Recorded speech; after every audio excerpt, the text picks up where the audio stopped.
आवृत कालिंदी रे राजहंस खिली कोरे तहे शोभे कनक कमळ.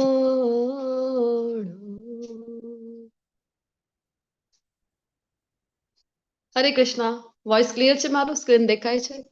હા માતાજી, સ્ક્રીન ક્લિયર દેખાય છે, અવાજ બરાબર છે. ઓકે, ખૂબ ખૂબ ધન્યવાદ. વેલકમ આરતીજી, માનસીજી, પરેશ શાહ પ્રભુજી. હરે કૃષ્ણ. જય કૃષ્ણ માતાજી. હરે કૃષ્ણ. હરે કૃષ્ણ. જિજ્ઞાશ્રી માતાજી, કૃષ્ણજી, કૃષ્ણ હરે ગોપાલ કૃષ્ણ. પ્રભુજી. હરે કૃષ્ણ. દંડવત પ્રણામ. પ્રફુલ્લ પ્રભુજી, રમેશ ચાવડાજી, શરદ વ્યાસજી, વેલકમ. ખૂબ ખૂબ સ્વાગત છે. શ્રી શ્રી રાધા ગોવિંદ ટેમ્પલ કુલાઈ મંગળૂરના વતીથી જે આપણે જ્ઞાન યજ્ઞની શરૂઆત કરી છે અને આજે આપણે પહોંચી ગયા છે અધ્યાય 15 ની ચર્ચા કરવા. તો સૌ પ્રથમ શ્રી શ્રી રાધા ગોવિંદજીના ચરણોમાં વંદન કરીએ, આપણે પ્રાર્થનાઓ કરીએ કે આજે દિવ્ય જ્ઞાનની શ્રૃંખલાઓમાં આગળ વધી રહ્યા છે એ આપણે સારી રીતે સમજી શકાય અને આત્મસાત કરી શકાય. ભગવાનના શાશ્વત ભક્ત એવા અર્જુનજી શિલા પ્રભુપાદજીને વંદન કરી આપણા ગુરુ મહારાજ જે છે પરમ પૂજ્ય જયપતાકા સ્વામીજી મહારાજ, પરમ પૂજ્ય નામાનિષ્ઠ પ્રભુજી અને બધા આપણા શિક્ષા ગુરુઓને વંદન કરી તમને બધા વૈષ્ણવોને વંદન કરીને આજના સેશનની શરૂઆત કરીશ. મંગલાચરણની પ્રાર્થનાઓ સાથે બધાને વિનંતી છે મારી સાથે પ્રાર્થનામાં જોડાઓ, મ્યુટ રહીને. ઓમ જ્ઞાનતિમિરાંધસ્ય જ્ઞાનાંજન શલાકયા ચક્ષુરુન્મિલિतं येन तस्मै श्री गुरुवे नमः. श्री चैतन्य मनोभीष्टं स्थापितं येन भूतले स्वयं रूप कदामयं ददाति स्वपदान्तिकं. वन्देऽहं श्रीगुरो श्रीयुक्तपदकमलं श्रीगुरून् वैष्णवांश श्रीरूपं साग्रजातं सगणरघुनाथान्वितं तं सजीवं साद्वैतं सावधूतं परिजना सहितं श्री कृष्ण चैतन्य देवं श्री राधा कृष्ण पाद सगण ललिता श्री विशाखान्वितांश. हे कृष्ण करुणा सिंधो दीनबंधो जगतपते गोपेश गोपिका कांत राधा कांत नमोस्तुते. तप्त कांचन गौरांगी श्री राधे वृंदावनेश्वरी कृष्णभानुसुते देवी प्रणमामि हरिप्रिये. वाञ्छाकल्पतरुभ्यश्च कृपा सिन्धुभ्य एव च पतितानां पावनेभ्यो वैष्णवेभ्यो नमो नमः. अनंत कोटि वैष्णव वृंद की जय. श्रीला प्रभुपाद की जय. ग्रंथराज श्रीमद् भागवतम भगवद गीता की जय. सद्गुरुदेव की जय. તો આજે કોણે શ્લોક પઠન અને અનુવાદની સેવા આપી હતી? માનસીજી, હરે કૃષ્ણ. શરદ વ્યાસ પ્રભુજી અને કૃષ્ણ કૃપાલય પ્રભુજી. શરદ વ્યાસ પ્રભુજી, કૃષ્ણ કૃપાલય પ્રભુજી, ખૂબ ખૂબ ધન્યવાદ તમારી આ સેવાઓ બદલ. શ્રી શ્રી રાધા ગોવિંદજી કૃપા કરીને એવી જ રીતે તમે સેવાઓમાં આગળ વધો. ખૂબ ખૂબ ધન્યવાદ. તમારા બધા પાર્ટિસિપન્ટ્સનો પણ ખૂબ ખૂબ ધન્યવાદ. જે મારા પહેલા જોઈન થયા છે એ બધાનો પણ ખૂબ ખૂબ ધન્યવાદ. અને અહીંયા આપણી પાસે સતત નિરંતર ખૂબ સમયસર સેવાઓ આપી રહ્યા છે એડમિન કોહોસ્ટની એવા માનસીજી ને આરતીજીનો પણ ખૂબ ખૂબ ધન્યવાદ. जय श्री कृष्ण चैतन्य प्रभु नित्यानंद श्री अद्वैत गदाधर श्रीवासादि गौर भक्त वृंद. हरे कृष्णा कृष्णा कृष्णा हरे हरे હરે હરે हरे राम હરે રામ હરે રામ રામ રામ હરે હરે. हरे कृष्णा. હરે કૃષ્ણ. પ્રણામ માતાજી. દંડવત પ્રણામ. ખૂબ ખૂબ ધન્યવાદ. તમારા બધાનું ખૂબ જ હૃદયપૂર્વક સ્વાગત છે. તો શરૂઆત કરીએ આજના અધ્યાયની, જેનું નામ છે પૂર્ણ પુરુષોત્તમ યોગ, અધ્યાય 15મો. ઘણા બધા લોકોને આ જે અધ્યાય છે એ કંઠસ્થ હોય છે. અને પહેલા આપણે જોઈએ ને તો પહેલા સ્કૂલમાં જયારે ભણતા હતા એ સમયે જ પહેલાની એવી પ્રથા હતી કે એ સમયે જ બાળકોને શીખવાડવામાં આવતું હતું. તો આપણે આપણી પહેલાની જે જનરેશન છે એમને જોઈએ તો લગભગ તો બધાને જ 15મો અધ્યાય છે એ કંઠસ્થ હોય છે. તો ફરીથી આપણે હવે એ જ પ્રથાને ફરીથી આપણે રીક્રિએટ કરીશું. હવે આપણી જે નેક્સ્ટ જનરેશન છે એને પણ આપણે જરૂરથી શીખવાડીશું. ખૂબ મહત્વના છે. ભગવાનના મુખેથી જે નીકળેલા શ્લોકો હોય છે એનું પઠન કરવું, એને સમજવું, એને આત્મસાત કરવું. તો ખૂબ સુંદર અધ્યાય છે અને એની શરૂઆત કરીએ એના પહેલા આપણને કોના કોના દર્શન થઈ રહ્યા છે એ જણાવો, બોલો.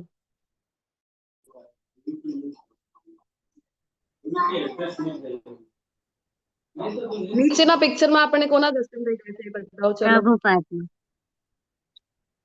શિલા પ્રભુપાદ, જેમને અત્યારે જ જે ગુરુ શ્રી શિલા પ્રભુપાદ. શ્રી શિલા પ્રભુપાદ. હાજી, તો મહાકુંભના મહા અવસરમાં જેમને બધા જે પરિષદ છે, આખડા પરિષદ, એમને મળીને જે ઉપાધિ આપી છે, કઈ ઉપાધિ આપી છે? જે વિભૂષિત કરવામાં આવ્યું છે એમને એક નામ સાથે, જગતગુરુ જગતગુરુ, વિશ્વગુરુ તરીકે એમને છે કે વિભૂષિત કરવામાં આવેલું છે. તો ઉપર એક પિક્ચર દેખાઈ રહ્યું છે, કઈ ઘટના છે બોલો?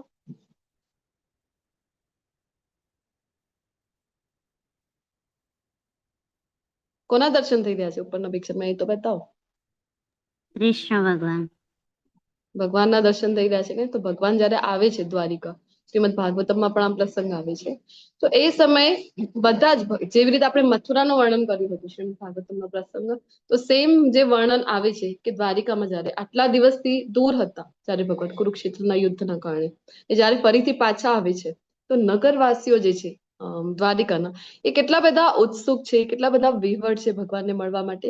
એ લોકો પણ જે કઈ કરી રહ્યા હતા, જે પુરુષો છે એમનું જે કઈ વ્યવસાય હતું, એ બધું પડતું મૂકીને જેમ ખબર પડી, 5 જણને ફૂંકાયું ને જેમ ખબર પડી આગમનની કે ભગવાન અહીંયા પધાર્યા છે, તો બધા જ દોટ મૂકીને મળવા માટે ખૂબ આતુર છે ભગવાનના દર્શન કરવા માટે. જેવું જે આપણે કહી શકાય કે જેવું હાલ વ્રજધામમાં હતું કે બધા ગોપ ગોપીઓ છે, તો કૃષ્ણના દર્શન વગર એક દિવસ પણ એમને રહેવું પડે તો ખૂબ અઘરું લાગતું હતું. તો સેમ વર્ણન છે એ આવે છે દ્વારિકાવાસીઓ માટે. દ્વારિકાવાસીઓને પણ એટલો જ પ્રેમ છે કૃષ્ણ પ્રત્યે કે કૃષ્ણનો વિરહ છે એમને પણ સહન થતું નથી.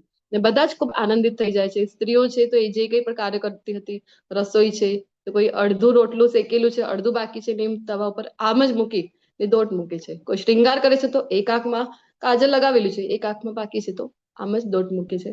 શું કામ? તો અમારા કૃષ્ણ આવ્યા છે, એમના દ્વારિકાધીશ આવ્યા છે એમના દર્શન કરવા માટે. તો શું કામ આ પ્રસંગ અહીંયા છે?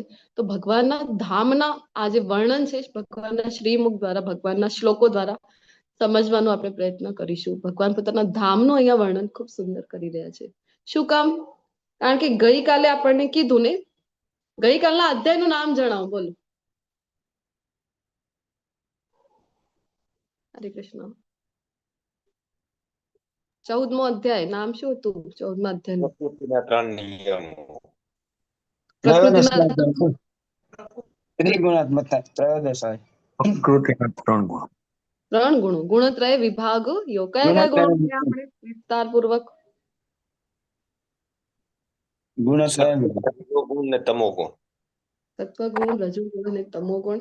3 ગુણ ભણ્યા, પરંતુ આપણે જોયું કે 3 ગુણ જે હતા, 3 ગુણમાંથી કયું ગુણ સારું છે એ જણાવો. ચલો, સૌથી પહેલા તો સત્વગુણ. સત્વગુણ. હા, અને અમે તો આપણે 3 ગુણમાંથી ઉપર હોય એવું. હા, 3 ગુણમાં જેને શ્રેષ્ઠ કીધું છે. અને સત્વગુણમાં જો છે અને મૃત્યુ ગતિ કીધી છે ભગવાને 14મા અધ્યાયમાં, કે ગતિ ક્યાં થાય છે. ઓકે, પરેશ શાહ પ્રભુજી લખી રહ્યા છે, આવિર્ભાવ દિવસ છે. શ્રીલા ભક્તિ સિદ્ધાંત સરસ્વતી ઠાકોરજી મહારાજ કોણ હતા એ બોલો. પ્રભુપાદના ગુરુ ગુરુ લાયન ગુરુ.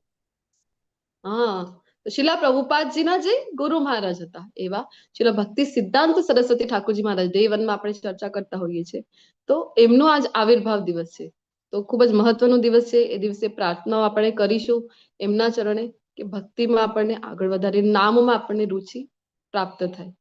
તો વૈષ્ણવો જે છે, આવો જયારે કોઈ વૈષ્ણવોના આવિર્ભાવ તિરોભાવ દિવસ આવતા હોય છે આચાર્યોના, ત્યારે 12 વાગ્યા સુધીનો વ્રત કરે છે. ઘણા લોકોએ તમારામાંથી કર્યું હશે.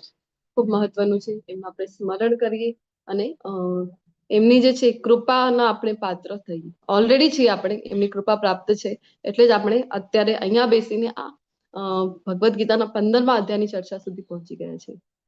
તો એવી જ રીતે બધા આચાર્યોના જે કૃપા છે આપણી ઉપર બની રહે. તો વાત કરી રહ્યા હતા આપણે, શું વાત કરી રહ્યા હતા?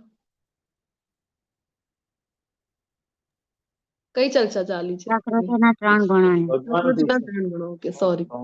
પ્રકૃતિના 3 ગુણો વિશે વાત કરતી હતી. ગતિ કીધી હતી ને ગઈકાલે અધ્યાયમાં. તો બોલો, સત્વ ગુણમાં જો મૃત્યુ થાય, રજો ગુણમાં, તમો ગુણમાં, 3 ગુણની જણાવો, ગતિ કેવી થાય છે?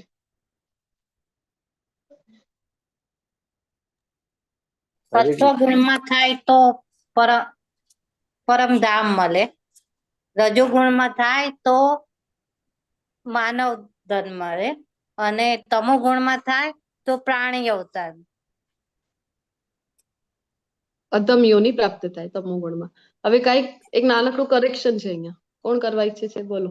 સત્વ ગુણમાં જો મૃત્યુ થાય તો જન્મ મળે છે. સત્વગુણમાં મૃત્યુ થાય તો ઉચ્ચ લોક મળે. ઉચ્ચ લોક, સર્વોચ્ચ લોક કયું છે જે બ્રહ્માંડમાં આપણે છીએ? આપણે બ્રહ્મલોક. બ્રહ્મલોક. વૈકુંઠ. તો વૈકુંઠ, બ્રહ્માંડની વાત કરીએ છીએ આપણે. બ્રહ્માંડ. બ્રહ્માંડમાં કયું છે સૌથી ઉચ્ચ લોક જે છે એ? ભૌતિક જગતમાં જ છીએ અત્યારે તો આપણે. અહીંયા જ સર્વોચ્ચ લોક કયો છે? પરમધામ. વૃંદાવન. આ કન્ફ્યુઝન કેમ થઈ રહ્યું છે તમને બધાને? બ્રહ્મલોક. વૃંદાવન ધામ. બ્રહ્મલોક. બ્રહ્માનું ધામ. ભૌતિક જગતમાં બ્રહ્માનું ધામ. લોક છે, સત્યલોક અથવા તો બ્રહ્મલોક જેને કહેવાય છે. નાનકડો એવો બાળક બોલ્યો, કોણ છે? હરે કૃષ્ણ. હરે કૃષ્ણ. જવાબ જે આપ્યું હતું સાચું જવાબ હતું. કોણે આપ્યું હતું? નાનો એવું બાળક. મેં તો વિડીયો નથી જોયો. વામનદેવ. ના, અત્યારે જે આન્સર આપ્યું ને એમાં એક નાનો બાળકે આન્સર આપ્યું, એક પૂછી રહી હતી. મને વિડીયો તો નથી દેખાઈ રહ્યા. કોણે આન્સર આપ્યું? સત્યલોક કીધું એ તો રાઈટ આન્સર છે. પાર્ટિસિપન્ટ માનતી. ચલો કોઈ વાત નહીં, આગળ વધીએ આપણે. તો સત્યલોક છે એ સર્વોચ્ચ લોક છે. તો ઉચ્ચતર મહર્ષિઓના લોકો, જનલોક, તપોલોક, એવા અલગ અલગ લોક છે ઉચ્ચતર લોક. તો પ્રાપ્તિ થાય છે વધુમાં વધુ સત્યલોક સુધીની પણ પ્રાપ્તિ થઈ ગઈ તો પણ ફાયદો શું છે? 9મા અધ્યાયમાં ભણી ગયા છે આપણે કે ક્ષીણે પુણ્ય મર્ત્ય લોકમ વિશંતિ. પુણ્યનો ભાગ છે ત્યાં સુધી ઉચ્ચ લોક. ફરીથી ક્યાં આવવું પડે છે? પુણ્યનો બેલેન્સ ખતમ ક્યાં આવવું પડે? ફરીથી અહીંયા ને મનુષ્ય લોકમાં પાછું. ફરીથી અહીંયા આપણને ધરતીલોક જે છે, મૃત્યુલોક જેને કહેવાય છે, અહીંયા આવવું પડે છે. તો શું લાભ થયું? વૈકુંઠમાં તો નથી સ્થાન મળતું. ખૂબ ક્લિયરલી ગઈકાલે ભણી ગયા છીએ આપણે. ઉર્ધ્વમ ગચ્છન્તિ એટલે કે ઉચ્ચ લોકની પ્રાપ્તિ થાય છે. અહીંયા ભગવાનના ધામ સુધી નથી પહોંચી શકતા સત્વગુણથી. એટલા માટે જ આપણે જોયું હતું ને, જે બીજા અધ્યાયથી ભગવાન કહી રહ્યા હતા કે ત્રૈગુણ્યા વિષયાન વેદા નૈસ્ત્રૈગુણ્ય ભવાર્જુન. શું કામ ગુણોથી પર થવા માટે કીધું? કારણ કે ભગવાનના ધામમાં જો આપણે પ્રવેશ મેળવવું હોય તો એક જ રસ્તો હતો કે ગુણાતીત અવસ્થા, જે શુદ્ધ સત્વ પણ કહેવાય છે, એ અવસ્થાને પ્રાપ્ત કરીએ તો ભગવાનના ધામમાં સ્થાન મળે છે. તો ગુણાતીત અવસ્થા આપણે ભણી ગયા. અર્જુનજીએ પૂછ્યું પણ હતું, લક્ષણો જણાવો કેવા છે? તો ઘણા બધા ગુણો ગઈકાલે ભણી ગયા હતા, જેના દ્વારા ખબર પડે કે ગુણાતીત અવસ્થામાં આ વ્યક્તિ છે. તો ગુણાતીત થવા માટે એટલે જ કીધું. તો આપણે જોયું ને 3 ગુણ ભણીશું, પરંતુ 3 ગુણથી પણ ઉચ્ચ જે છે એટલે કે ગુણાતીત અવસ્થા છે ત્યાં સુધી પહોંચવાનો ધ્યેય છે, તો જ ભગવત પ્રાપ્તિ થાય છે. તો હવે 3 ગુણ ને પાર કરી લીધો તો ક્યાં ગતિ મળે? તો ભગવાનના ધામમાં. તો ભગવાનની ધામ કેવું છે તમારું? પ્રશ્ન થાય ને મનમાં. તો એટલા માટે આજના અધ્યાયની શરૂઆત થઈ રહી છે, જ્યાં પોતાના ધામ વિશેનું વર્ણન કરી રહ્યા છે. શું કામ કરી રહ્યા છે? કારણ કે આપણે જોયું કે ભગવાન કેવા છે? તો એ કૃપા નિધાન છે, ભક્ત વત્સલ છે. એ ઈચ્છે છે કે આપણે ભગવાનના ધામમાં જઈએ, અને ભગવાનના ધામમાં જવા માટે ઈચ્છા તો કરીએ એટલીસ્ટ. એટલા માટે આખું વર્ણન અહીંયા પોતાના ધામનું કરી રહ્યા છે ભગવાન. શરૂઆત કરીશું આજના અધ્યાયની. અધ્યાય 15મો અને શ્લોક પહેલો આપણી સમક્ષ છે. શ્રી ભગવાન ઉવાચ ઊર્ધ્વમૂલમદં શાખમ અશ્વત્થમ પ્રાહુરવ્યયમ છંદાંસી યસ્ય પર્ણાની યસ્તમ વેદ સ વેદવિદ. શું કહી રહ્યા છે? કે એમ કહેવાય છે કે એક અશ્વત્થ શાશ્વત વૃક્ષ છે. અને અવાજ ધીમો છે. હરે કૃષ્ણ. મારું હરે વોઇસ કૃષ્ણ ક્લિયર છે? માતાજી, અવાજ બ્રેક થાય છે તમારો. તમારો અવાજ બ્રેક બ્રેક થઈ રહ્યું છે? હા, જસ્ટ મિનિટ, અકાઉન્ટ સ્વિચ કરીને જોઈએ. હરે કૃષ્ણ હરે કૃષ્ણ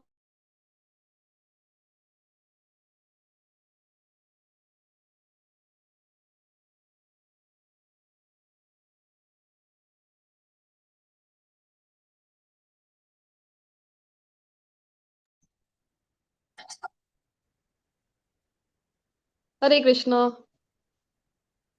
હરે Audible? કૃષ્ણ ક્લિયર આવ્યો. આવે હવે છે હવે ને? કન્ટિન્યુ કરું ને? હા માતાજી, હા માતાજી. Okay, thank you. તો એમ કહેવાય છે કે એક શાશ્વત અશ્વત્થનું વૃક્ષ છે.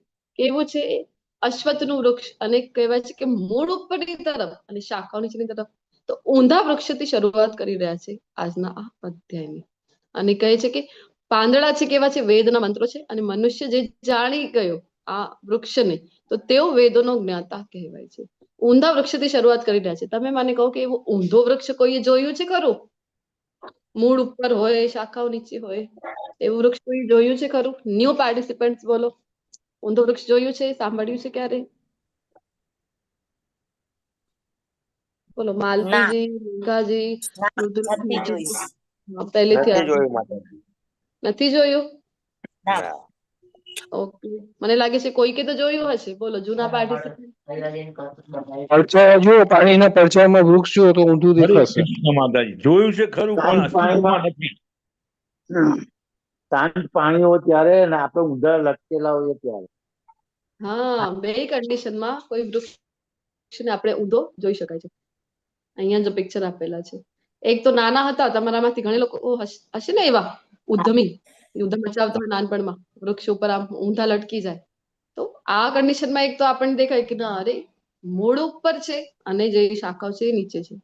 તો બીજો જે છે એ તો આઈ થિંક ઓલમોસ્ટ બધાએ જોયું જ હશે. આવી પરિસ્થિતિ જે છે કે શાંત સરોવર છે, જલનો કોઈ સ્તોત્ર છે અને એના કિનારે કોઈ વૃક્ષ હોય, તો પ્રતિબિંબમાં જયારે આપણને દેખાય છે ત્યારે દેખાય છે કે નહીં ઊંધો. તો આ બે કન્ડિશનમાં આપણે જોઈ શકાય છે. હવે આ પિક્ચર આપણી સમક્ષ છે, એ જોઈને શું આપણે સમજી શકાય છે એ બોલો. હરે કૃષ્ણ. બોલો. પિક્ચર છે ને અહીંયા, શું દેખાઈ રહ્યું છે એ તો જણાવો. કઈક દેખાય છે કે નહીં? એક ઘર છે અને બે થડની ઉપર એમાંથી એક થડ પર ઘર છે અને જે બીજા ઝાડને કનેક્ટ કરે છે. Okay bridge. માનસીજી, ધન્યવાદ. હજી કોઈને કઈ એડ કરવું છે પિક્ચરમાં? હરે કૃષ્ણ માતાજી. હરે કૃષ્ણ. એક સામે જે ઘર બતાડ્યું છે એ આધ્યાત્મિક જગત છે.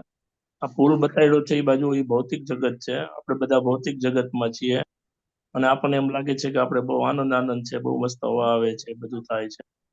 સામે જ આધ્યાત્મિક જગત છે, પણ આપણને ઈચ્છા નથી થતી અહીંયા જવાની અને આપણે અહીંયા મોજ મજા કરવા રોકાઈએ છીએ. પણ સમજાતું નથી કે હમણાં વાવાઝોડું આવશે કે કઈ બીજું થશે અને આપણો એમાં નાશ થશે, એવું કઈ આપણને સમજ પડતી નથી અને આપણે આધ્યાત્મિક જગતમાં જવાની કોઈ જાતની પેલી પ્રયત્ન કરતા નથી. હરે કૃષ્ણ માતાજી. હરે કૃષ્ણ. ખૂબ સુંદર લલિત કુમાર પ્રભુજી, ધન્યવાદ.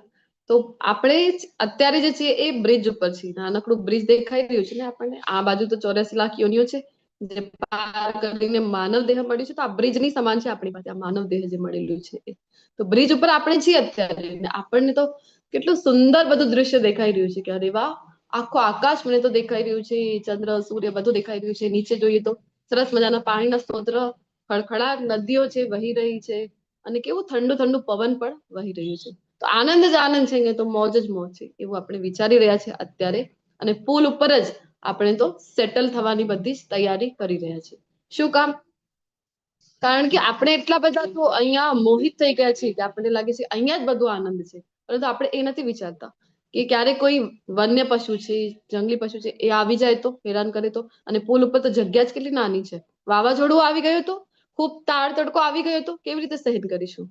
તો એવું આપણે ક્યારે વિચારતા નથી. ત્યારે મારું શું થશે એ આપણે વિચારતા નથી પ્રલય જેવી પરિસ્થિતિમાં. પરંતુ સામેની જ બાજુ જેવી રીતે લલિત કુમાર પ્રભુજી આપણને એક્સપ્લેન કર્યું છે, નાનકડું એવું સુંદર ઘર છે. એ રિપ્રેઝન્ટ કરે છે ભગવાનના ધામને, ગોલોક વૃંદાવન ધામને. તો સામેની બાજુ એક ઘર છે. આપણી પાસે આ બ્રિજ માનવ દેહ મળેલું છે પુલ સમાન. એ પાર કરીને આપણે જો એ ઘરમાં પહોંચી જાય તો કેટલી સુરક્ષિત રીતે આપણે ત્યાં રહી શકીએ છીએ. ભલે ગમે તેટલું તડકો હોય, તાળ તડકો હોય, ગમે તેટલી વરસાદ હોય, પરંતુ આપણે તો સુરક્ષિત છીએ, સેફ એન્ડ સિક્યોર કૃષ્ણના હાથમાં. પરંતુ આપણે એવી ઈચ્છા છે એ પ્રકટ કરતા નથી. શું કામ? અહીંયા જ મજા છે આપણને. તો એવું આપણે વિચારતા જ નથી કે બ્રિજ કન્ટિન્યુ વરસાદ છે, તડકો છે, વરસાદ છે, તડકો છે, તો શું થાય? તો બ્રિજ તો સડી જાય. તો સડી જાય, ક્યારેક તૂટી જશે તો શું હાલ થશે આપણું?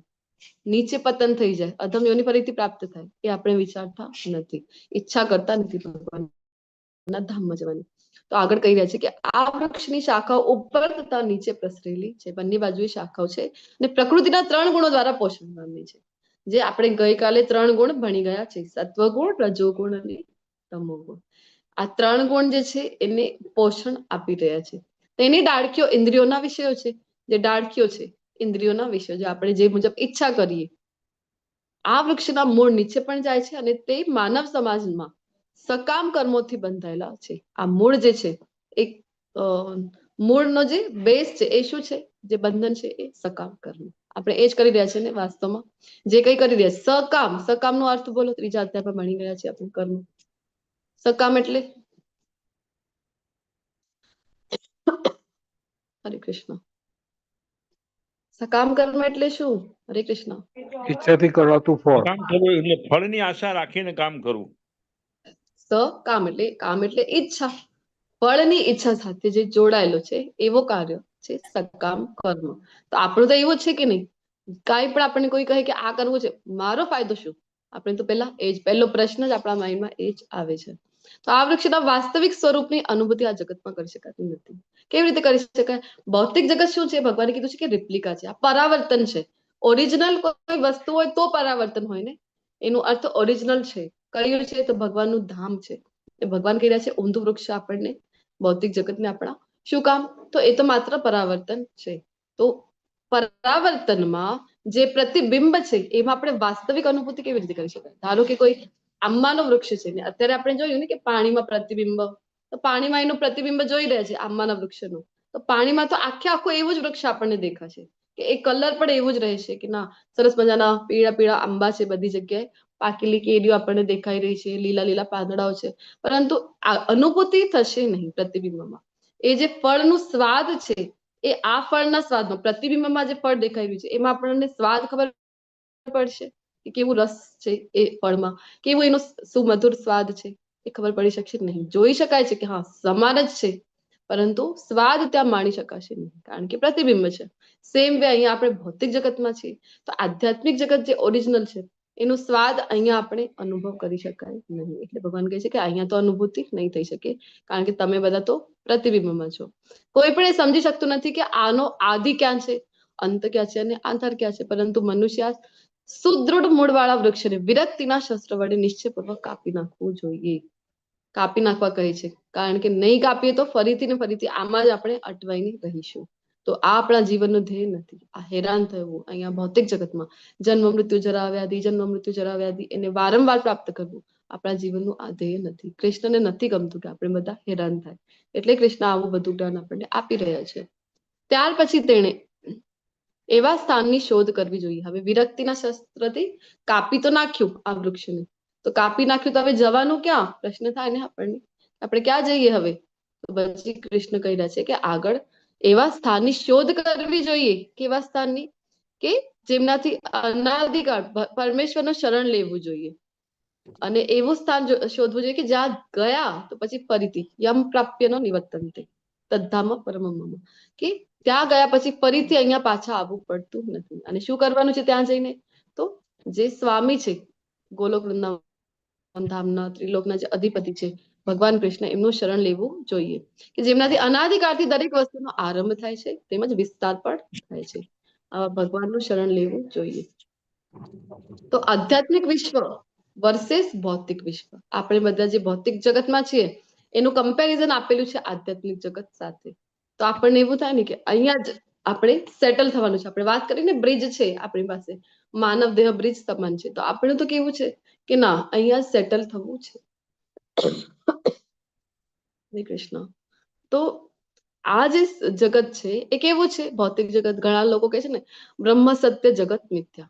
મિથ્યા તો નથી ભૌતિક જગત, એ પણ સત્ય જ છે, પરંતુ કેવું છે? તો એ નશ્વર છે, નાશ પામનારું છે.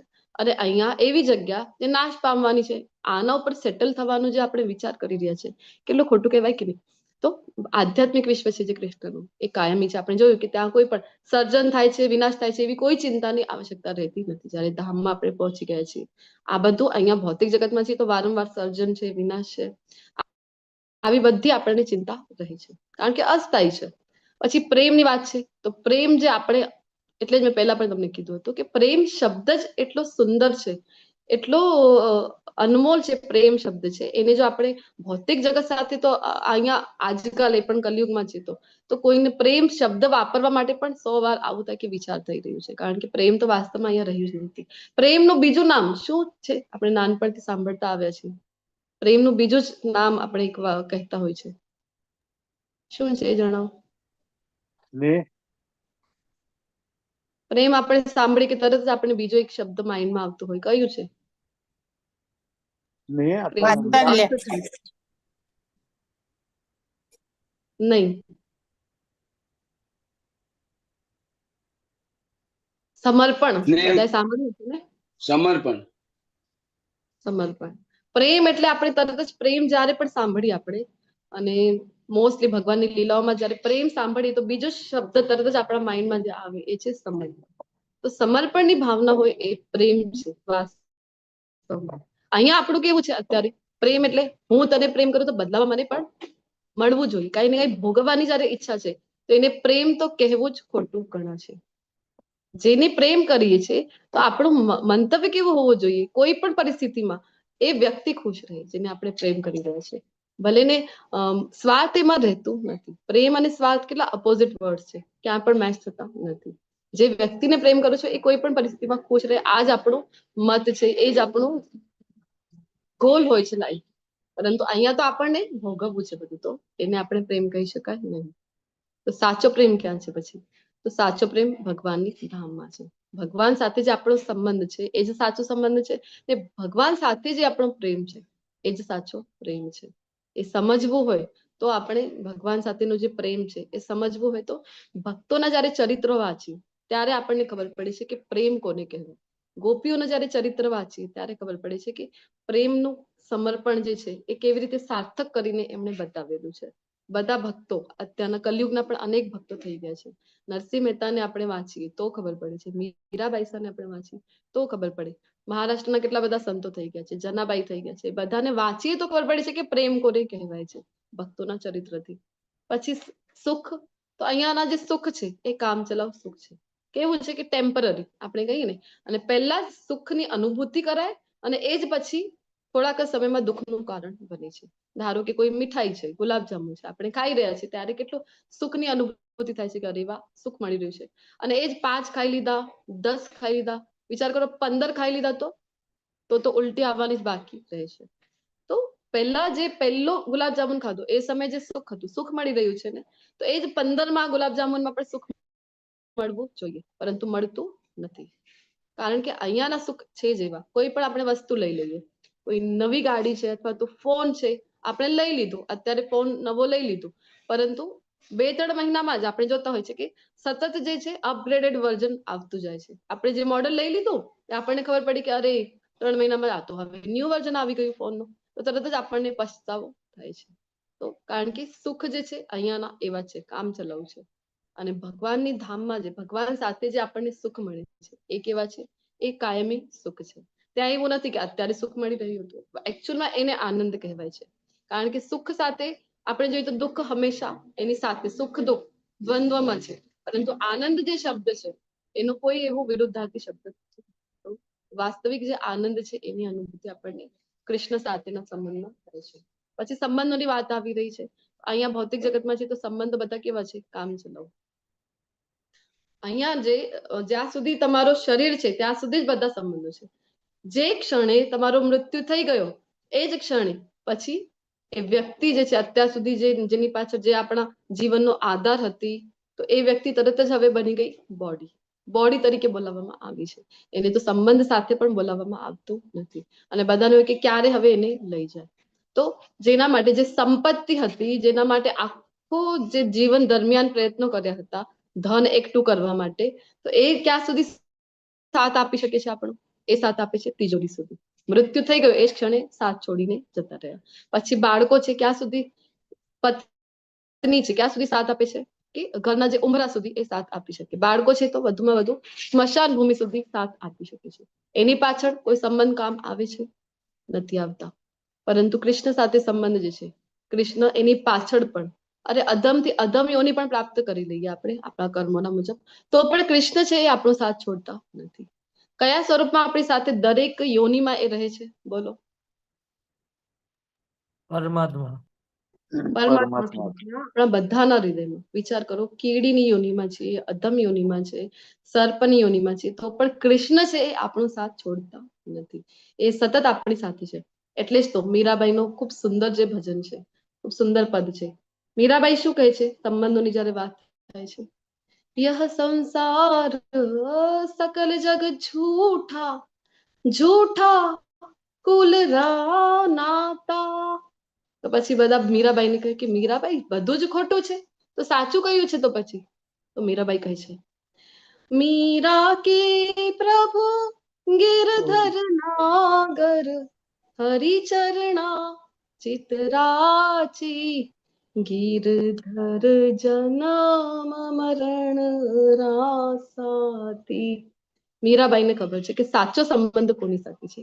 મારા ગિરધર સાથે છે. શું કામ? કારણ કે ગિરધર છે એ મારા જન્મ મરણના સાથી છે. તો એકલા મીરાબાઈના છે? આપણા બધાના જન્મ અને મરણના સાથી છે આપણા ભગવાન જે છે, ગિરધર ગોપાલ જે છે. તો ભક્તો જાણે છે, આપણે જાણી શકતા નથી. અહીંયા તો માત્ર ઉદાસી છે. આપણને લાગે કે ના, સતત ખુશ રહેવા માટે પ્રયત્ન કરી રહ્યા છે, પરંતુ સતત ઉદાસી જ અહીંયા આપણને મળે છે. શું કામ? કારણ કે કાંઈ ને કાંઈ એવું થાય, થોડુંક આપણને લાગે કે ના સેટલ થઈ રહ્યું છે, કાંઈ ને કાંઈ એવું થશે કે ઉદાસીનું કારણ બની રહેશે. શેર માર્કેટ છે, થોડુંક ઉપર નીચે અપડાઉન થયું કે તરત જ ભાવ જે છે, જે મોંઘવારી છે, એના દર સતત વધી જાય છે. અત્યારે બજેટ જે નવો બજેટ જયારે લાગુ કરવામાં આવ્યું, આપણને ખબર પડે કે ના કેટલી બધી વસ્તુઓ તેમાં મોંઘી કરી દેવામાં આવી છે. પછી બિઝનેસ છે આપણો, બિઝનેસમાં કંઈક ને કંઈક ચાલ્યા જ કરે છે, જોબ છે, બિઝનેસ છે, કાંઈ નહીં તો ઘરમાં પણ રોજ નવો ચેલેન્જ. આપણે જ કહેતા હોય છે ને કે તો દરેક નવા દિવસ સાથે તો મને નવો ચેલેન્જ ફેસ કરવું પડે છે. તો આવી રીતે માત્ર ઉદાસી, બીજો કાંઈ ન હોય તો પછી હવે જો ઠંડીના દિવસો હજી તો પૂરી રીતે સમાપ્ત પણ નથી થયા, જે શીત ઋતુ આપણે કહીએ, ગરમી ચાલુ પણ નથી થઈ, તો પણ અમારી ત્યાં તો અમે જ્યાં રહીએ છીએ મહારાષ્ટ્રમાં, તો એટલા તડકા હોય છે સમરમાં. તો અત્યારે હજી તો ફેબ્રુઆરી અડધો માર્ચ થયો છે, તો પણ આટલા તડકાની શરૂઆત થઈ ગઈ છે. તો આપણે જોતા હોઈએ છીએ કે લાસ્ટ યર જેટલો ટેમ્પરેચર હતો એના કરતા અત્યારનું જે ટેમ્પરેચર છે આપણને વધારે જ લાગે છે. તો એવરી યર હવે ગ્લોબલ વોર્મિંગ છે, એની પાછળ કારણ અલગ અલગ છે બધા, પરંતુ કાંઈ ને કાંઈ ઉદાસીના કારણ આપણને ફેસ કરવા પડે છે. પછી બીજો કાંઈ ન હોય તો કોરોના જેવી મહામારી આવી જાય છે અને ઉદાસી અહીંયા કાયમ રહે છે. પરંતુ ભગવાનના ધામમાં કેવું છે?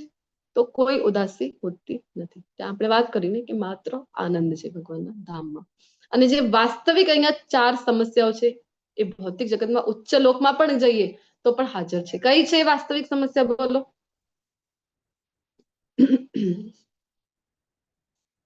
હરે કૃષ્ણ. 4 સમસ્યાઓ પ્રભુપાદજી કહે છે ને, એનું વધારે તો લોકો એનાથી અનભિજ્ઞ છે કે સૌથી મોટું દુઃખનું કારણ તો આ સમસ્યાઓ છે. કઈ છે એ? જન્મ, મૃત્યુ, જરા, વ્યાધિ. જન્મ, મૃત્યુ, જરા અને વ્યાધિ. આ 4 જે સમસ્યા છે એ આપણી વાસ્તવિક સમસ્યાઓ છે.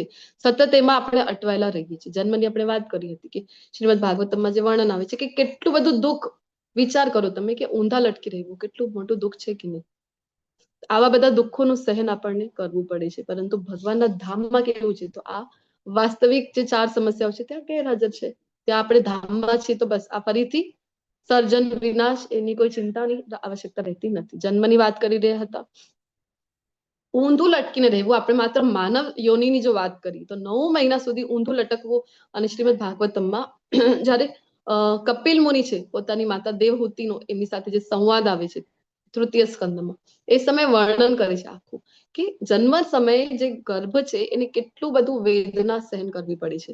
જે કંઈ પણ માતા ખાય છે, પહેલા તો હજી હતું કે જે મુજબ કહેવામાં આવતું એ બધું ફોલો કરતા હતા જે ગર્ભવતી મહિલાઓ હતા. આજકાલ જોઈએ તો જે પોતાને ભાવે એવું બધું ફાસ્ટ ફૂડ ખાવાનું, પાણીપુરી, તીખો, તમતમાટ, મસાલેદાર, આવું બધું ખાવું, જેના દ્વારા થાય છે શું? તો જે ગર્ભ છે એને ખૂબ ત્રાસ ભોગવવો પડે છે. એની સ્કિન ને બળતરા કરે છે અને આજુબાજુ એટલા બધા કૃમિ છે જે બટકા ભરતા હોય છે ગર્ભને, તો ખૂબ વેદના છે. જે જન્મ છે, જન્મની જે પ્રક્રિયા છે એમાં આપણે સાંભળતા હોય છે ને કે માતાને જેટલી વેદના હોય થાય છે ને એટલી જ વેદના એ ગર્ભને પણ થાય છે. અને જો સારા કર્મો હોય તો કહેવાય છે કે પહેલાના જે છે, પહેલાના બધા 100 જન્મ સુધીની મેમરી છે એ કૃષ્ણ આપે છે. ત્યારે આપણે જયારે ગર્ભ જોઈએ છે તો એ ખૂબ ડરી જાય છે અને ભગવાનને પ્રાર્થના કરે છે કે હે ભગવાન, મને અહીંયાથી તું બહાર કાઢ. નરક જેવું ગર્ભ જે છે એને ગર્ભની અંદરની જે અવસ્થા છે એને કીધી છે. માત્ર માનવની વાત કરી રહ્યા છે આપણે, હજી બીજી યોનિઓની હજી પણ ખરાબ પરિસ્થિતિ હોય છે. તો એ સમયે જે જીવ છે એ પ્રાર્થના કરે છે કે હે ભગવાન, અહીંયાથી મને બહાર કાઢો, હું સતત તમારું ભજન કરીશ. આપણે બધા પ્રોમિસ કરીને આવ્યા છે કૃષ્ણને કે હે કૃષ્ણ, તમારું સતત હું ભજન કરીશ. અને જેમ આપણે બહાર આવ્યા તો ગઈકાલે જે ભણ્યા 3 ગુણોની માયામાં આપણે અટવાઈ ગયા ને કૃષ્ણનું વિસ્મરણ કરી દીધું છે અને હેરાન થઈ ગયા છે. પછી મૃત્યુ સમય કહેવાય છે કે કેટલો વેદના મૃત્યુ સમય થાય છે. વાત પિત્ત કફ છે એ તો બધું ડિસબેલેન્સ થઈ જાય છે. અને મૃત્યુ સમય એમ કહેવાય છે, ગરુડ પુરાણમાં વધારે ડિટેલમાં એનું વર્ણન, ખૂબ જ ખતરનાક એવું વર્ણન આપણને જોવા મળે છે. તો ત્યાં આપણને જોવા મળે કે એક વિંછી, તમને બધાને ખ્યાલ છે ને હિન્દીમાં બિચ્છુ જેને કહેવાય છે, જે વિંછી હોય છે, એ જયારે ડંખ મારે છે ત્યારે કેટલી અસહનીય વેદના થાય છે. તમે બધા એટલીસ્ટ સાંભળેલું તો હશે. પહેલા ખૂબ થતું હતું, પહેલા અમારી ત્યાં કચ્છમાં પણ ખૂબ વિંછીઓ હતા અને દંશ મારે તો મારા મમ્મીને કહેતા હોય છે કે કેટલી અસહનીય વેદના થાય છે. અને પહેલા તો હતું ને મંત્ર ઉપચાર દ્વારા પણ કાઢી દેતા હતા. તો વિચાર કરો, એક વિંચના દંશથી પાગલ જેવી પરિસ્થિતિ કોઈ માનવની થઈ જાય છે કે અસહનીય પીડા છે. તો એક નહીં, 10, 100 નહીં, 1000 પણ નહીં, એમ વર્ણન મળે છે શાસ્ત્રોમાં કે 40,000 વિંછીઓ જો એક જ સમયે એક સાથે જયારે કરડે ને આપણને, તો જેટલી વેદના છે એટલી વેદના મૃત્યુ સમયે થાય છે. વિચાર કરો. અને આપણે એટલે તો યુધિષ્ઠિર મહારાજ કહે છે ને કે આ મૃત્યુ પ્રતિક્ષણ જોઈ રહ્યા છે કે આજુબાજુ એટલા બધા જે અલગ અલગ જે યોનિઓમાં છે જીવ માત્ર, એ બધાની પ્રત્યેક ક્ષણ મૃત્યુ જોઈ રહ્યા છે. તો પણ આપણે શું સમજીએ છીએ?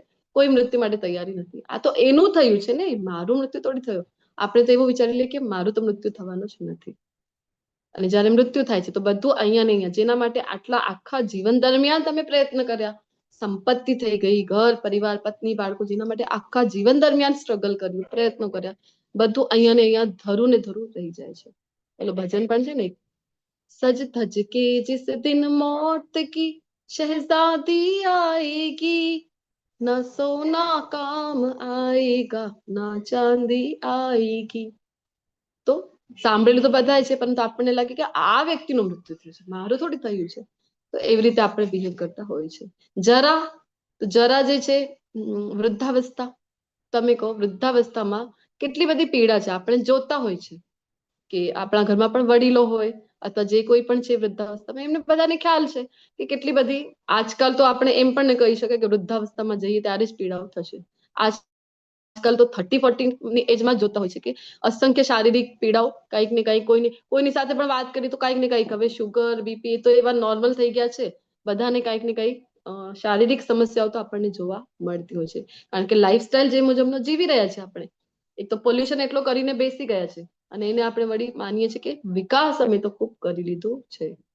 તો ખૂબ જરા વૃદ્ધાવસ્થામાં જ્યારે બધી ઇન્દ્રિયો ધીરે ધીરે શિથિલ થતી જાય છે, ચાલવામાં તકલીફ પડે છે, બોલવામાં તકલીફ પડે છે, પોતાની મેળે કઈ કામ કરવામાં પણ, એકલા ક્યાં જવામાં પણ તકલીફ પડે છે. આપણે પણ ઘરમાં વૃદ્ધ વ્યક્તિ હોય એમને ખ્યાલ છે કે એકલા ક્યાં જવા માટે એમને પણ કોન્ફિડન્સ ના આવે ને ઘરના લોકો પણ ના પાડતા હોય કે ના ના એકલા તમે જતા નહીં. તો આપણે શું કરીએ? આપણે કહેતા હોય કે ના ના કરીશું ને, અમે ભક્તિ કરવાની છે ને, કરીશું, ના ક્યાં પાડીએ છીએ. અત્યારે સમય નથી, રિટાયર થઈ જાય, 60-65 વર્ષની આવી જાય ને, અમે કહો તમે એટલી માળા કરી, અમે કેટલો ટાઈમ હશે અમારી પાસે? તો એ સમયે વિચાર કરો કે માળા પકડીને આપણે તો હાથમાં એમ કહેવાય ને કે કીડીઓ ચડી જાય, તો હાથ એવા સુન્ન થઈ જાય છે. માળા કરવી એ સમય ખૂબ અઘરું છે. અને ક્યારે થાય છે વૃદ્ધાવસ્થામાં પ્રેક્ટિસ? જ્યારે પહેલાથી કરેલી છે તો જ વૃદ્ધાવસ્થામાં કરી શકાય છે.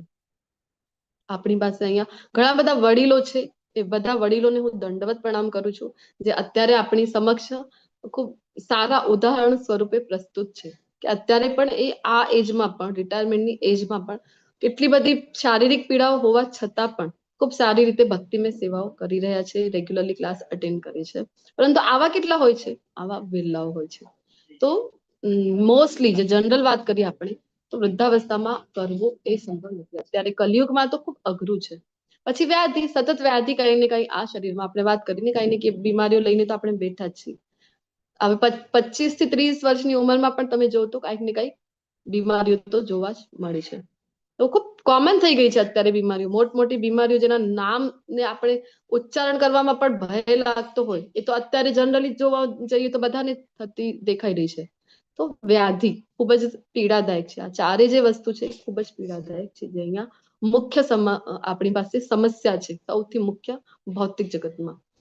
પરંતુ કૃષ્ણ સાથે એ સમસ્યા નથી. કૃષ્ણના ધામમાં ગયા છે તો જન્મ મૃત્યુ જરા વ્યાધિથી પણ આપણે મુક્ત થઈ શકાય છે. તો સાચો સંબંધ છે, આપણે વાત કરીને મીરાબાઈ જે કહે છે સાચો સંબંધ કોની સાથે છે? તો કૃષ્ણની સાથે જે આપણો સંબંધ છે એ આપણો સાચો સંબંધ છે. તો ભક્તોમાં સંગમાં રહીશું આપણે તો પોસિબલ છે. ચૈતન્ય મહાપ્રભુ પોતે કહી ગયા છે કે કલિયુગમાં અઘરું છે ભક્તિમય સેવાઓ કરવી, કારણ કે આટલી બધી આપણી પાસે બીજી વસ્તુઓ છે એટ્રેક્ટ કરવા માટે, કે મોબાઈલ છે તો સતત આપણને બોલાવી રહ્યો છે કે મને સમય ક્યારે આપશે તું, આ ભક્તિ લઈને બેસી ગયો. તો સતત માયાદેવીના ઝાડ છે ચારે બાજુથી પાથરેલા જ છે. ખૂબ અલર્ટ રહેવાની આવશ્યકતા છે. આપણને લાગે કે પોતાની મેળે કરી લઈશું તો સંભવ નથી. જયારે એવા સંઘમાં છે, એસોસિએશનમાં છે તો જ પોસિબલ છે કે ભક્તિમાં કન્ટિન્યુટી છે એ આપણે જાળવી શકાય. અધરવાઇઝ અઘરું છે. તો જો ભગવાનના ધામનો વર્ણન જે આપણે આજના અધ્યાયમાં ભણવા જઈ રહ્યા છે, તો ભગવાનના ધામમાં આપણને જો સ્થાન મળે તો ભગવાનની લીલાઓમાં પણ આપણે સહભાગી થઈ શકાય છે. ભગવાનના મિત્રો છે, કેટલા પ્રેમપૂર્વક ભગવાનને ખવડાવી રહ્યા છે કે લે લાલા, મારી માતા આજે તો આ મોકલ્યું છે, ખા નહીં તો ભગવાન પણ એ ગ્રહણ કરે છે. પોતે પોતાના હાથથી બધા ગ્વાલ બાલોને ખવડાવી રહ્યા છે.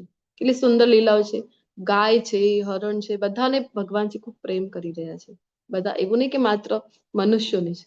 ભગવાન તો કહે છે ને કે બધા જ જીવ માત્ર છે એ મારા અંશો છે. તો ભગવાન બધા પ્રત્યે ખૂબ પ્રેમ ભાવથી રહે છે. જો અહીંયા હિંચકામાં હિંડોળા ખાઈ રહ્યા છે ભગવાન છે. તો ભગવાનના ધામમાં સતત આવી સુંદર સુંદર ભગવાનની લીલાઓ થતી હોય છે. અહીંયા જે એમ કહેવાય છે કે અહીંયા ભૌતિક જગતમાં જે ભગવાનને આવીને લીલાઓ કરીને, તો એ માત્ર એક આપણે કહી શકાય કે ઝાંખી છે. પૂરી પિક્ચર તો હજી બાકી છે. પૂરી પિક્ચર ક્યાં છે? ભગવાનના ધામમાં છે. સતત ભગવાનની ખૂબ સુંદર લીલાઓ ત્યાં થતી હોય છે. અહીંયા એક ઝાંખી બતાવી ગયા છે. કોઈ પણ મૂવી જોવી હોય આપણને તો આપણે ટીઝર કરીને આવે છે ને, આપણે ટીઝર જોઈએ તો એ જોઈને આપણને ખબર પડી છે કે અચ્છા આવું બધું આ મૂવીમાં થવાનું છે. તો આપણે ઈચ્છા થાય કે અરે આ મૂવી તો મારે જોવી જોઈએ. તો સેમ વે અહીંયા ભગવાન જે છે પોતાની જે થોડી બહુ લીલાઓ અહીંયા કરીને જાય છે જયારે ધરાતલ ઉપર આવે છે, તો એ લીલાઓ સાંભળીને આપણે પણ ઈચ્છા કરી કે અરે વાહ, આવી લીલાઓ કરતા હતા કૃષ્ણ, મારે પણ કૃષ્ણની લીલાઓમાં સહભાગી થવું છે. ઈચ્છા કરીએ તો આપણે પ્રયત્ન કરીએ ધામમાં જવા માટે.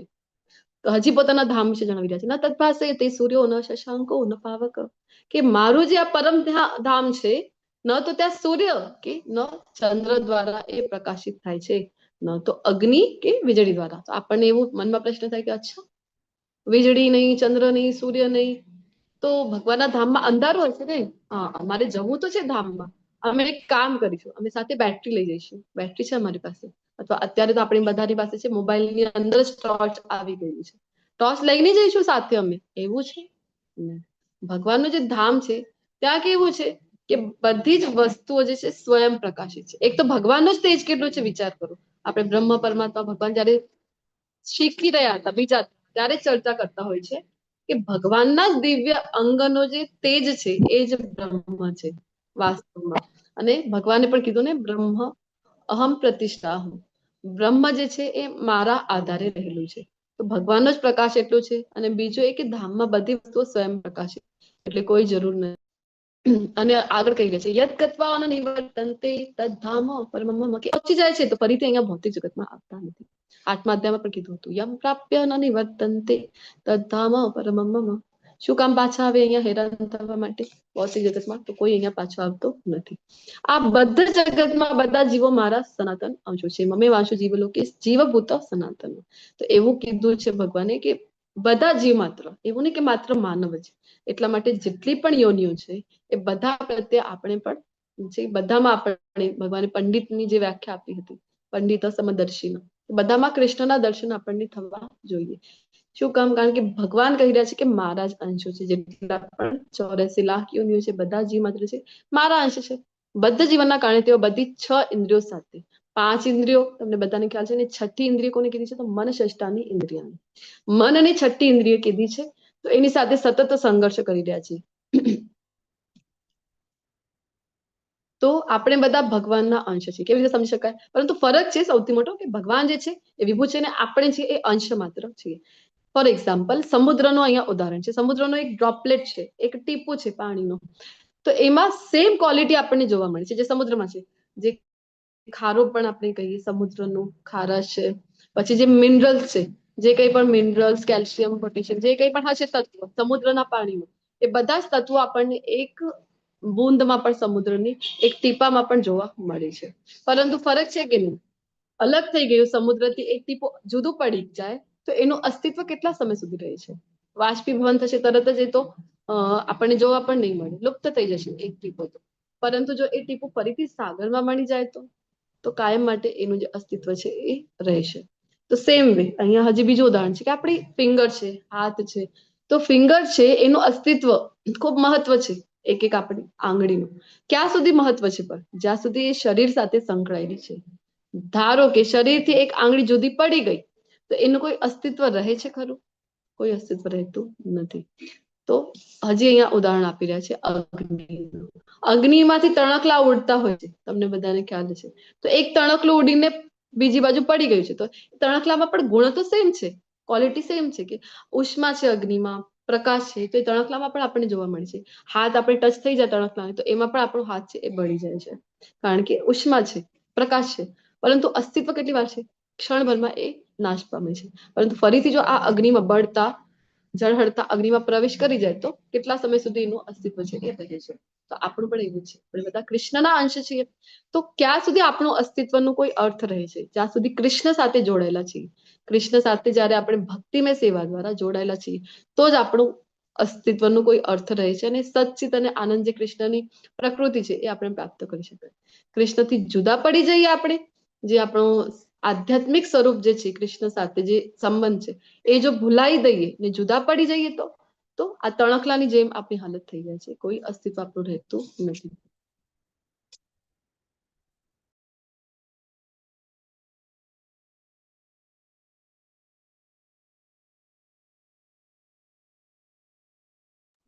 હરે કૃષ્ણ. તો ભગવાન તો શ્રેષ્ઠ શિક્ષક છે, આપણને બધાને ખ્યાલ છે. તો એવું કઈ થોડું ટર્મ આવી જાય તો ભગવાન ઉદાહરણ સાથે સમજાવી રહ્યા છે કે જેવી રીતે પવન છે સુગંધને એક સ્થળેથી બીજા સ્થળે લઈ જાય છે, તેમ જીવ આ જગતમાં પોતાના જીવનના જુદા જુદા ખ્યાલોને એક શરીરમાંથી બીજા શરીરમાં લઈ જાય છે. આ પ્રમાણે તે એક શરીરને ધારણ કરે છે અને પછી તેને ત્યાગીને બીજું શરીર ગ્રહણ કરે છે. બીજા અધ્યાયમાં પણ જયારે કીધું હતું ઉદાહરણ આપ્યું હતું કે દુઃખનું કોઈ કારણ નથી અર્જુન. તમારા વસ્ત્ર જૂના થઈ જાય તો શું કરો છો? એ ત્યાગીને નવા વસ્ત્ર ધારણ કરો છો. સેમ વે આ શરીરમાં વૃદ્ધાવસ્થાના સમયે આટલી તકલીફો જયારે છે વૃદ્ધાવસ્થાની, શરીર એનું એ શરીર ત્યાગ કરીને આત્મા છે બીજું શરીર ગ્રહણ કરી લે છે. અહીંયા પણ એ જ કહી રહ્યા છે. સુગંધ જે છે એ પવન એને લઈને તો આવે છે પરંતુ પવન અને સુગંધનો અલિપ્ત રહે છે એકબીજા સાથે. એ એકબીજા સાથે એનું કોઈ સંબંધ રહેતું નથી. સેમ વે આત્મા છે, જે મુજબના કર્મો હતા, જે મુજબનું આપણું પ્રોગ્રામિંગ છે એ મુજબ શરીર નવા નવા આપણને પ્રદાન કરે છે, પરંતુ એનું વાસ્તવમાં કર્મ સાથે પણ કઈ અટેચમેન્ટ નથી. એ જે શરીર ધારણ કરીએ છીએ એ આપણા કર્મોના લીધે ધારણ કરીએ છીએ. આત્મા હેરાન થઈ રહ્યો છે અલગ અલગ જે શરીર પ્રાપ્ત કરે છે એમાં, પરંતુ આપણે સમજી શકાય કે જેવી રીતે પવન અને સુગંધ અલિપ્ત છે એવી રીતે આજે શરીર અને આત્મા પણ આમ તો જુદા છે. તો મૂર્ખ મનુષ્ય સમજી શકતા નથી કે જીવ પોતાના શરીરને કેવી રીતે છોડી દે છે. ઘણા બધા આપણને જોવા મળે છે કે મોડર્ન સાયન્સમાં ઘણી બધી લેબોરેટરીઝમાં આ રિસર્ચ ચાલી રહ્યું છે. શું રિસર્ચ ચાલી રહ્યું છે? તો અમુક લોકોને ત્યાં મૂકી દેવામાં આવે કે જેમની થોડાક સમયમાં જ મૃત્યુ થવાની હોય અને મોટા એવા હાઈલી ડિફાઇન્ડ જે કેમેરાસ છે એ લગાવી દેવામાં આવે છે. શું કામ? કારણ કે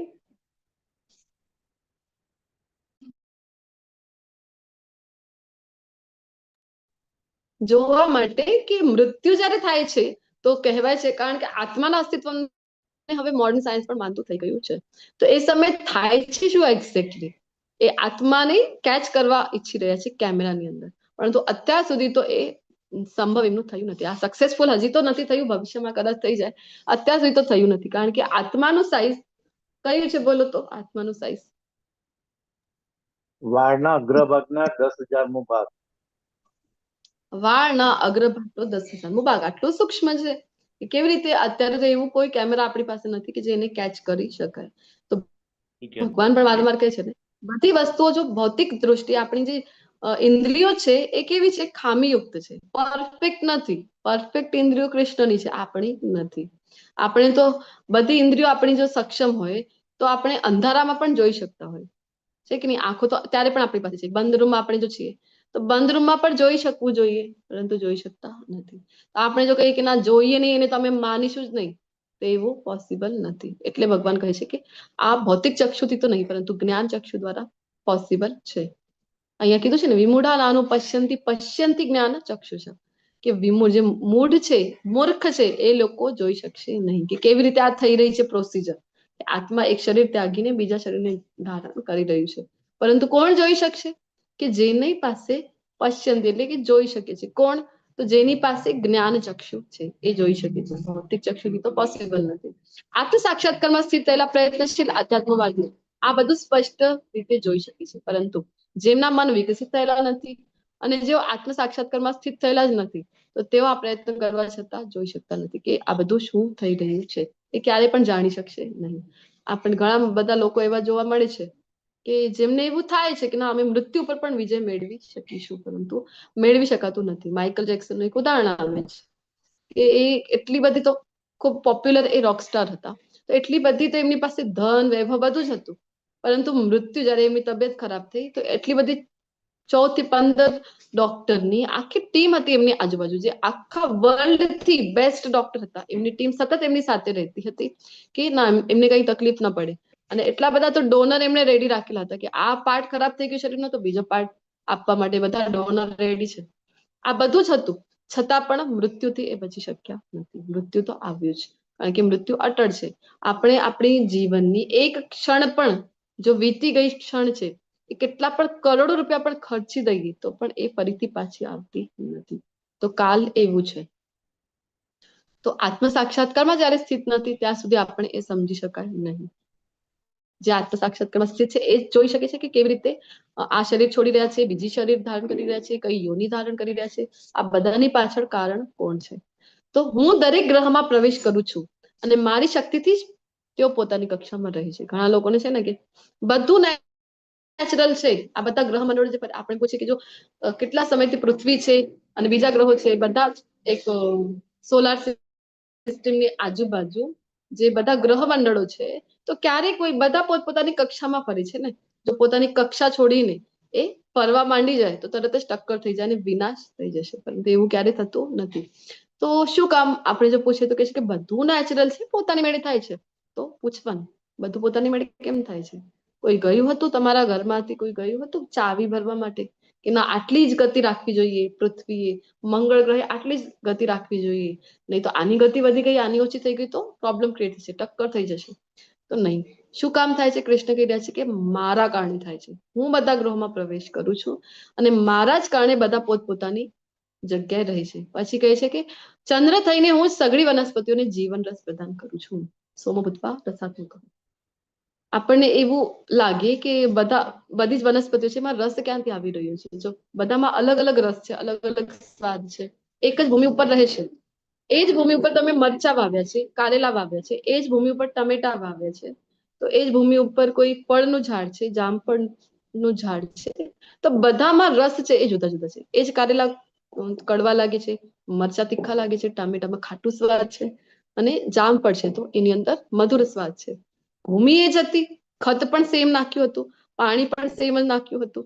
એવું નહીં કે હવે જામફળનું ઝાડ હતું ને તો એને મીઠા નદીનો જળ આપ્યું હતું અને પછી જે કરેલા હતા તો એને તો સમુદ્રનું જ પાણી આપી દીધું હતું. એવું કંઈ કર્યું નહીં.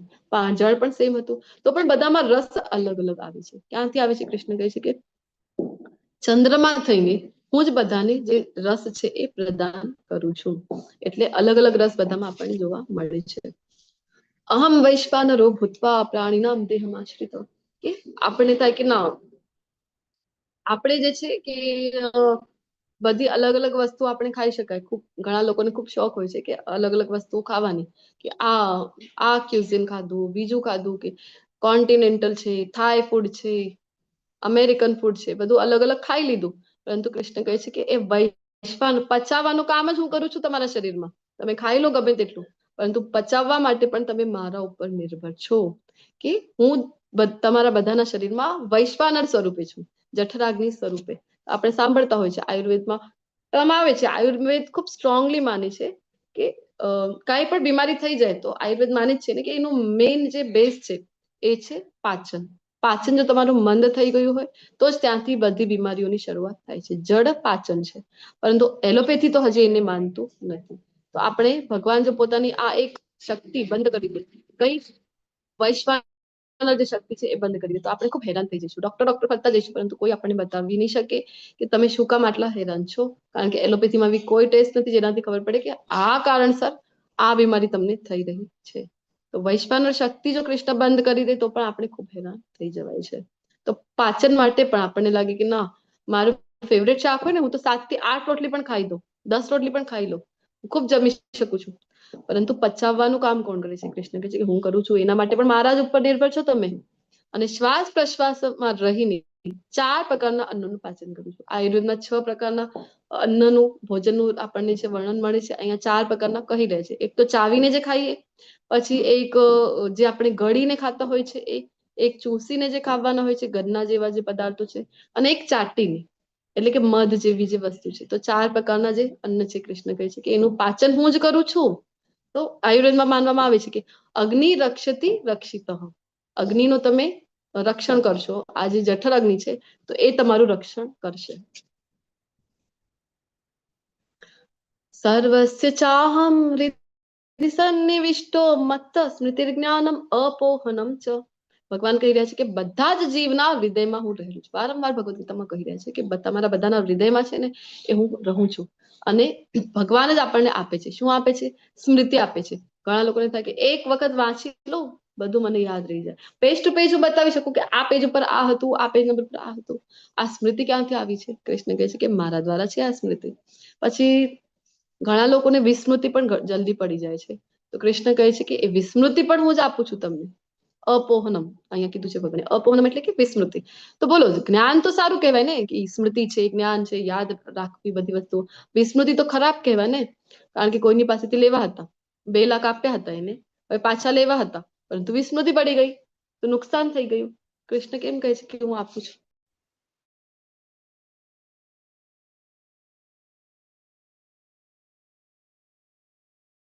હરે કૃષ્ણ. બોલો, કેવી રીતે સમજી શકાય? વિસ્મૃતિ અપોહનમ સારું છે કે નહીં? બધું જૂનું પાસ્ટ બધું ભૂલી જાય તો ઘણું સારું જ કહેવાય ને.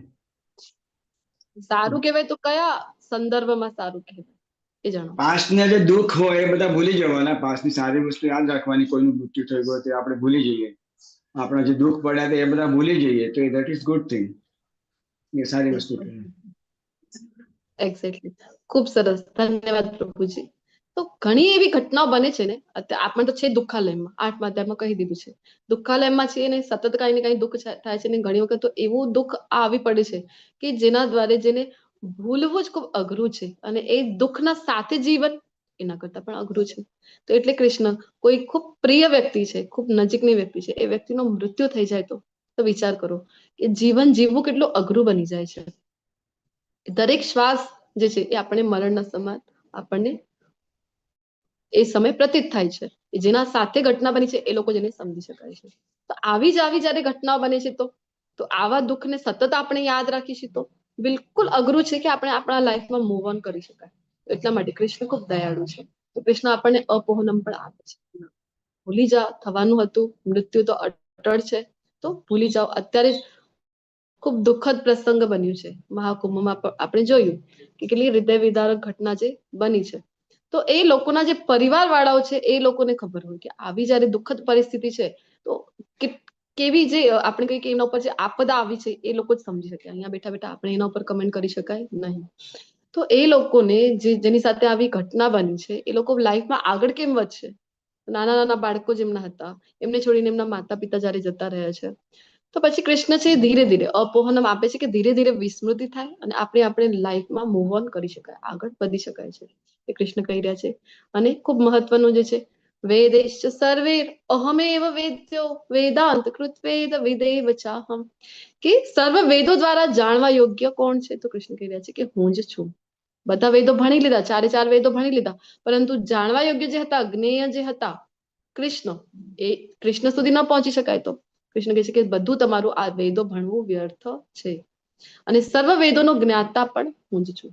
કોણે જ્ઞાન આપ્યું છે? બધા વેદોનું બ્રહ્માજીના હૃદયમાં આપણે શ્રીમદ ભાગવતમનું યાદ કરતા હતા ને, કયું શ્લોક છે બોલો? બ્રહ્માજીના હૃદયમાં જ્ઞાન આપ્યું. શ્લોક નંબર બોલી દો. ચલો, શ્રીમદ ભાગવતમનું કયો શ્લોક નંબર છે? તેન બ્રહ્મ હૃદય આદિ કવે, એ છે ને માતાજી?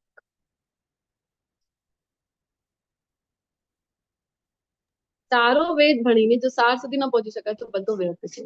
તેને બ્રહ્મ હૃદયાદિ કવયે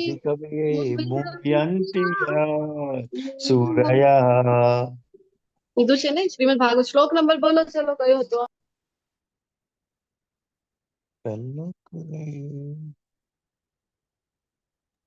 શ્રીમદ ભાગવતમ પ્રથમ સ્કંદ પ્રથમ અધ્યાય અને શ્લોક નંબર પણ એક જ છે. જેમાં ભગવાન જ્ઞાન આપે છે બ્રહ્માજીના હૃદયમાં. તો વેદોના જ્ઞાતા પણ પોતે છે અને જ્ઞેય પણ પોતે, જાણવા યોગ્ય પણ કૃષ્ણ છે. એટલા માટે કહી રહ્યા છે કે ધ્યાન ચૂકશો નહીં. તમારું જે ધ્યાન છે, અર્જુનજીના જ ઉદાહરણો અહીંયા આપેલા છે. કઈ કઈ ઘટનાઓ છે? ફટાફટ બોલી જાઓ નામ ઘટનાઓના. પહેલી ઘટના કઈ છે બોલો? પહેલી ને બીજી સેમ જ. હરે કૃષ્ણ. કઈ ઘટનાઓ છે?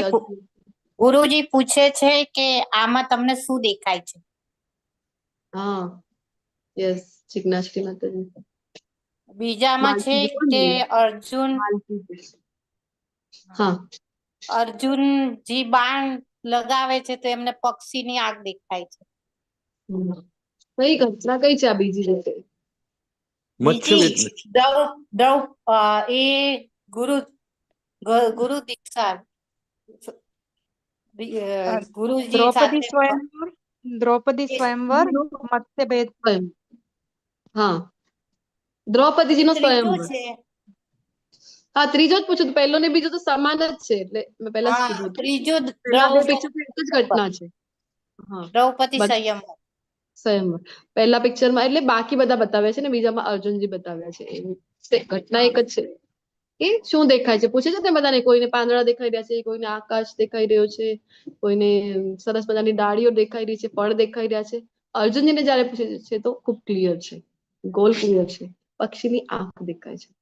તો સેમ વે અર્જુનજીને બીજા પ્રસંગમાં પણ જે દેખાઈ રહ્યું છે, માછલીની આંખ છે એ દેખાઈ રહી છે. નીચે તો પ્રતિબિંબમાં, ઉપર તો ફરતી માછલી છે તો પણ નીચે દેખાઈ રહી છે. ખૂબ ક્લિયર ગોલ છે એનું.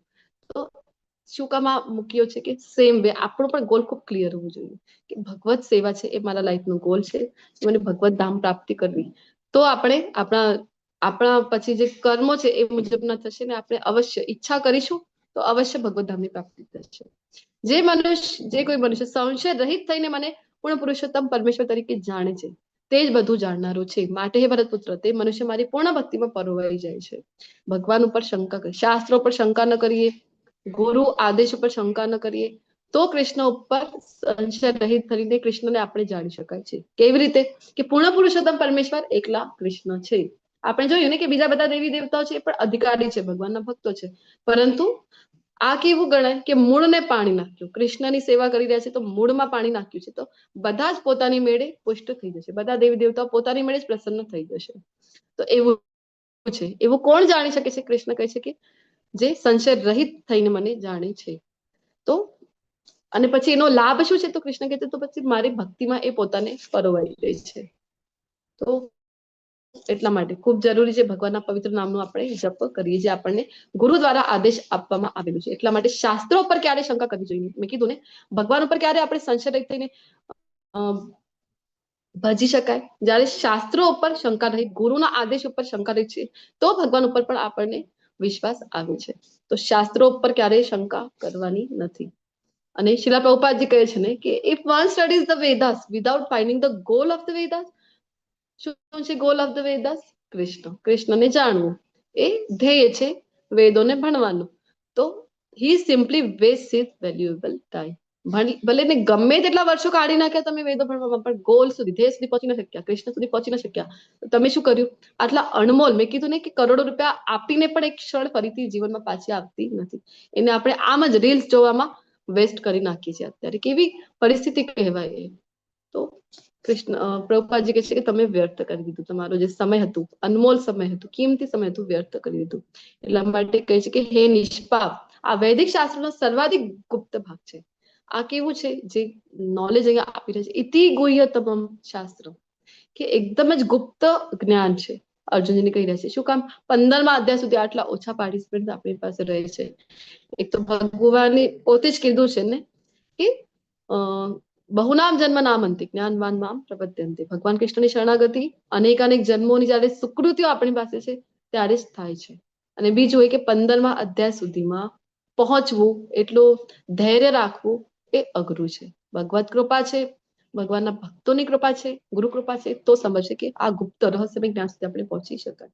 તમે બધા ખૂબ ભાગ્યશાળી છો. આપણા બધા ઉપર શિલા પ્રભુપાદજીની કૃપા છે એટલે આપણે આ ચર્ચા સુધી પહોંચી શકીએ છીએ.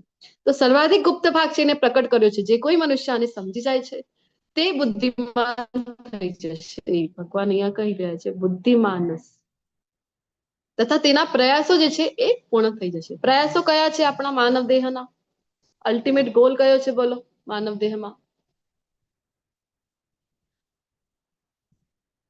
આપણા જીવનનો ધ્યેય શું છે? ભગવત પ્રાપ્તિ. ભગવત પ્રાપ્તિ.